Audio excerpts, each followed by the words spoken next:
Prenons maintenant la direction du sud de l'île où nous attend Isabelle Allan. Isabelle, bonjour. Vous allez nous parler des dégâts liés à la tempête tropicale Birgitta aujourd'hui. Vous l'êtes avec un éleveur, hein, c'est ça ?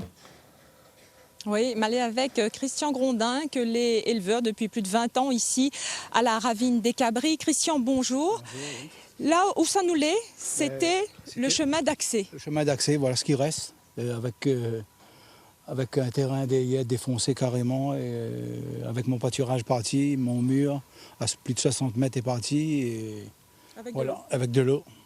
Ici, la veille, vous disiez à moi... Presque un mètre d'eau là, et voilà, le résultat est là.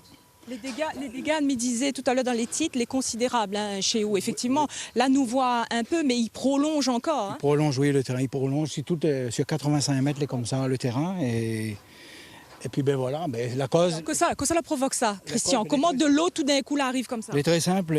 Mon voisin dessus, il n'a pas pensé qu'il avait une réserve qu'il fallait faire pour laisser pour la ravine. Et aujourd'hui, le dégât, ben, il est considérable maintenant. S'il avait laissé le nombre de mètres qu'il fallait, il n'aurait pas arrivé tout ça. Et la mairie n'aurait pas été emmerdée aussi d'en bas, avec le chemin Niobé, tout ça inondé.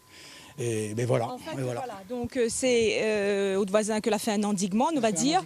Oui. Et l'eau, du coup, l'a pas suivre son cours normal. Normal, et il est descendu directement chez nous. Voilà. Et il a descendre directement. Alors, nous imagine un petit peu, là, nous l'a vu effectivement sur quelques mètres, mais sur combien de mètres l'eau l'a passé comme ça? Sur 85 mètres. De largeur? De largeur, 85 mètres. 85 mètres. 85 mètres, oui. Et les dégâts ici, donc, où n'est un mur que l'a totalement effondré. Sur 60 mètres, c'est parti. 60 mètres. Sur 60 mètres de mur, là, oui, c'est parti. Et le conteneur, j'ai un conteneur de 20 pieds plein qui a décalé plus de 10 mètres. Alors, c'est vu la force de l'eau. Ah oui, oui. Elle est considérable. Et moi-même, 20 ans, je n'ai pas vu ça. Jamais vu ça. Jamais vu. C'est incroyable, effectivement, la force de l'eau. Alors, nous voyons où on a des vaches.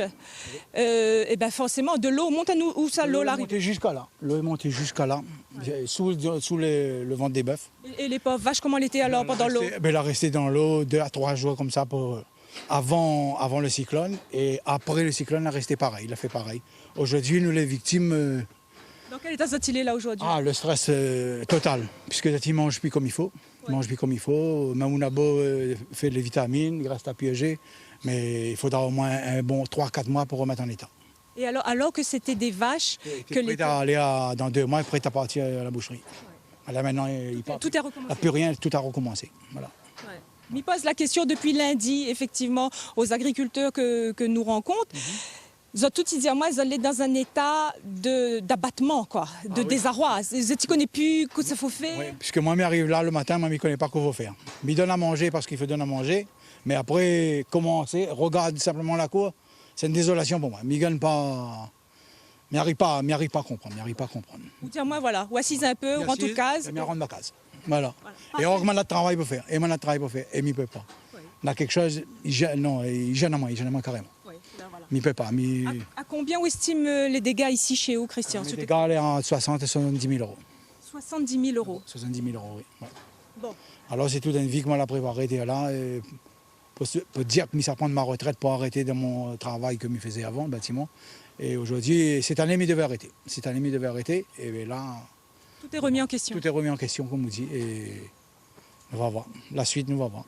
Bon, mais la suite, nous va voir. Nous souhaitons bon courage, en tout cas, Christian. Je pense que, si m'a bien reparti du bon pied, je pense que ce sera... Matin, m'a fait avertir d'autres. Voilà, bien sûr. Exactement. Et nous va revenir pour voir, effectivement. Voilà. Mais nous ne serons pas dans ces conditions-là. Dans d'autres conditions. En tout cas, c'est ce que nous souhaite Christian Pau. Merci beaucoup d'avoir accueilli à nous ici à la ravine des Cabris, sur haute exploitation. Merci beaucoup Isabelle pour cette séquence dans ce 12h30.